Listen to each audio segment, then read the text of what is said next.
Every day, millions of barrels of crude oil move through a global supply chain, connecting the Middle East to the rest of the world. At the center of that network lies the Strait of Hormuz, a critical maritime choke point that allows Gulf oil to reach international markets. But in 2026, that vital link was disrupted, triggering one of the largest oil supply chain crises in modern history. 24 miles, that's how narrow it gets at its tightest point. A gap of water between Iran and Oman that a small boat could cross in under an hour. And through that gap, in an ordinary year, flows roughly 20% of the world's oil and LNG. Before the conflicts began, the Strait of Hormuz was one of the world's most important trade routes, supplying Japan, China, India, and South Korea daily. For decades, businesses relied on it staying open. It was the fastest, cheapest route from the Middle East to the world. To understand what was at stake, start the underground. The basin beneath of the Gulf holds an estimated 800 billion barrels of proven reserves, nearly half of everything the planet is known to hold. Saudi Arabia alone sits on roughly 267 billion barrels. Its Gawar field, the largest conventional oil field ever discovered, once produced 3.8 barrels a day on its own, more than most entire countries. From the well-held crude flows through gathering pipelines to stabilizing plants like Abqaiq and the largest on earth, then to the coastal terminals like the Ras Tanura, where it's loaded onto very large crude carriers, each holding 2 million barrels. At the refinery, every barrel becomes roughly 45% gasoline, a quarter diesel, 10% jet fuel, and the rest becomes the LPG, naphtha, and petrochemical feedstocks behind nearly every plastic product on earth. But here, the structural weakness. Most Gulf crude leaves unrefined, and virtually every export terminal sits inside the Gulf, whose only exist is the strait. The entire system was built on one assumption that the strait would always stay open. That assumption held for decades. In early 2026, the question no one wanted to ask, what happens if it closes, became a reality.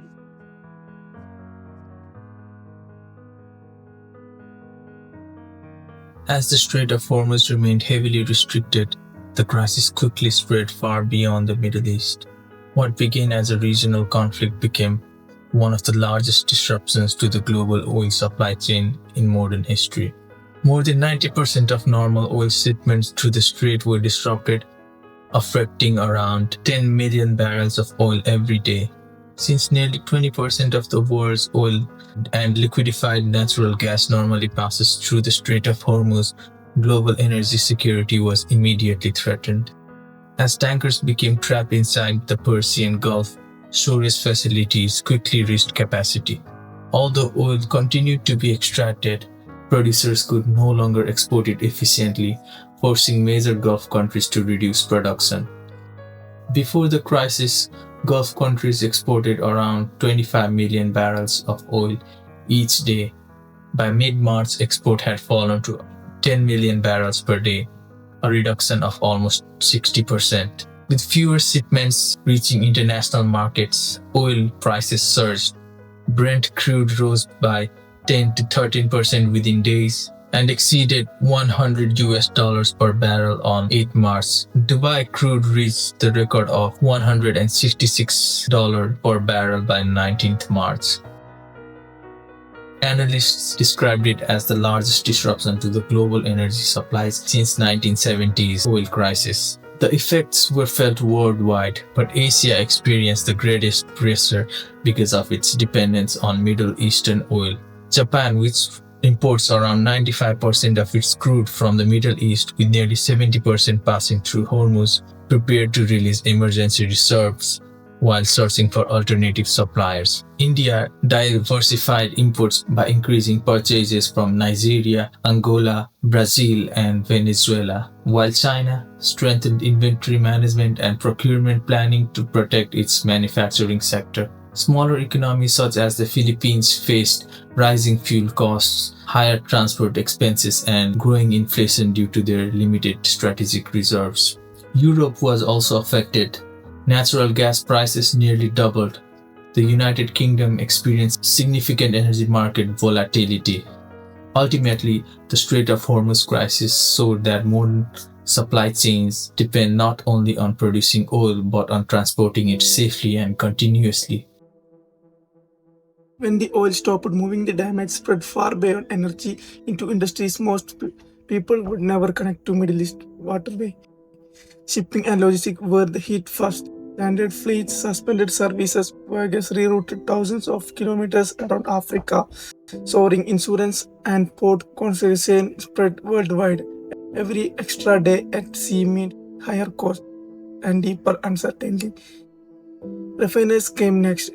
Deliveries turned irregular. Emergency inventories were drained, and Asian refineries faced a specific technical crisis. Much of the lost supply was medium and heavy crude, which their equipment is specifically designed for and cannot easily replace with later alternatives. Manufacturing has absorbed rising energy, freight, and petrochemical feedstocks cost across every product line, from packaging to electronic to vehicles. Then came the hidden victims. The Gulf products nearly half the world urea and 30% of its ammonia, with roughly one-third of global fertilizer trade passing through Hormuz.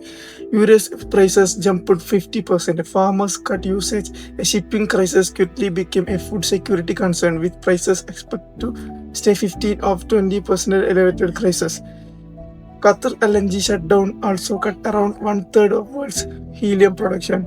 And around essentials, MRI scanners and aerospace supplies began rationing. Hospitals and chip manufactured thousands of kilometers from the Gulf felt material blocked into the supply rooms. Gulf countries account for roughly 20% of global raw aluminium export, and 8 to 9% of production prices rose. Automotive constructions and aerospace manufacture braced for shortages. Even production was distributed through critical sulfur supply shortages, and China's sulfur export restriction rippled as far copper production in Chile.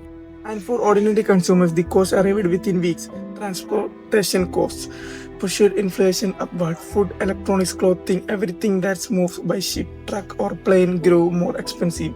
A distribution to oil transportation eventually reached farms, hospitals, and factories around the world. No industry was truly untouched. The first root cause was the world's heavy dependence on a single maritime choke point.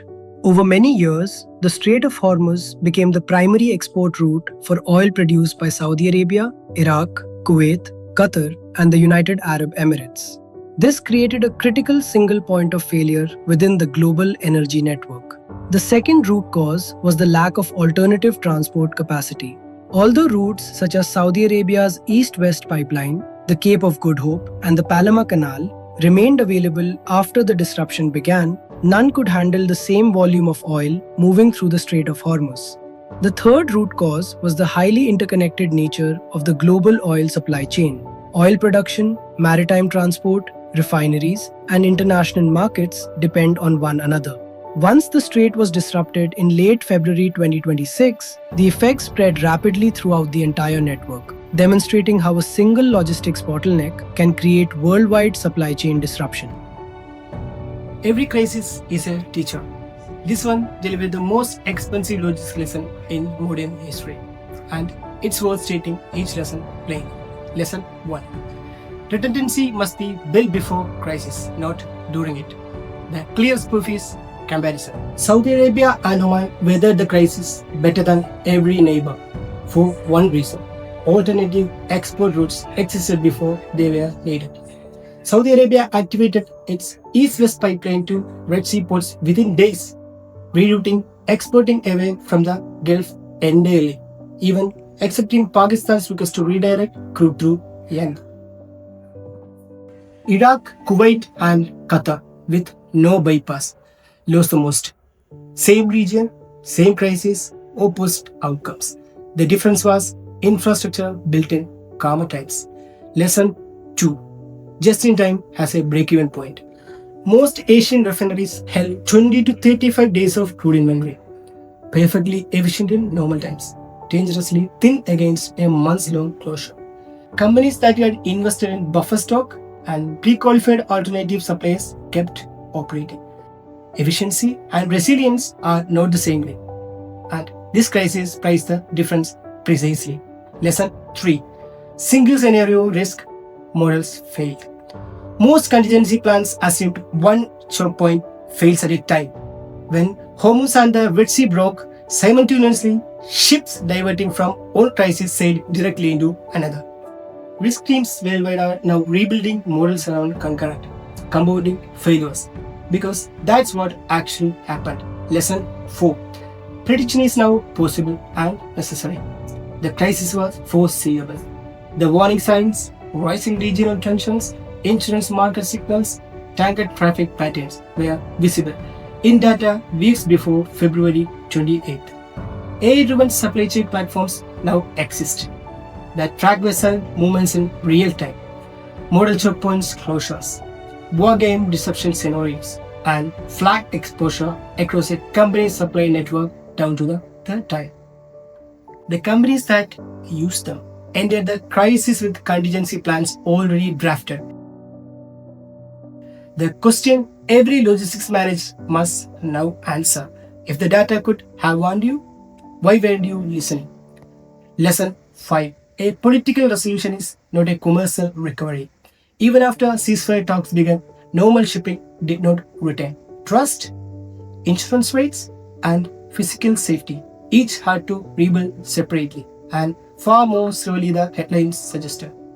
Planning for after the crisis means planning for months of gradual restoration, not a single reopening day. The crisis punished those who assumed stability and rewarded those who had planned for its absence. Further recommendation. First of all, we all have the same question: where does the world go from here? The response to this crisis already points the way and reveals how much further there is to go. The immediate intervention worked partially. OPEC Plus raised production roughly 206,000 barrels per day. The IEC released 400 million barrels for emergency reserves. It's the largest coordinated release ever, though it's covering only 4 days of global consumption. The United States also permitted around 19 million barrels of additional Russian oil into Asia. These moves calmed the market, but they treated symptoms, not disease. The disease is checkpoint dependency, and the cure are known as first, infrastructure. Iraq and Kuwait need pipeline bypass. The investment is measured in billion, but this crisis measures the cost of not building them in hundreds of billion. Expanding strategic reserves and refining upgrades allowing flexible crude processing would compress the recovery time in any further disruption. The second thing is industry-specific solution. For the aviation, sustainable aviation fuel, scaling from under 1% of consumption today. For plastic, the chemical recycling and bio-based polymer, suddenly cost competitive after feedstock prices spiked. For agriculture, green ammonia, decoupling fertilizer from Gulf natural gas entirely. For automotive, the design that reduce petrochemical dependency altogether. The third thing is alternative energy. This is the deepest solution. Solar is now the cheapest electricity source in most of the world, with over 600 gigawatts added in only 2025 alone. Green hydrogen costs have fallen 60% since 2020. The missing links that can replace oil in further and fertilizer, not just electricity. Small modular nuclear reactors offers baseload power not state can ever close. Every gigawatt build a barrels that never need to pass through Hormuz. The winners and losers of this crisis were decided year before it begins. The United States gained $50 billion in export revenue. Russia gains $15 billion. Those trapped behind the checkpoint lost the most, and those with alternative survived. This crisis was predicted for decades. The data was never missing, only the will to act. Before the emergency arrived, the state will reopen, the prices will resettle, the news will be moved. But somewhere else, another checkpoint the world depends is waiting for its own February 28th. The question is not about how bad this one was. It's simpler than that. Who's building the next pipeline right now before they need it?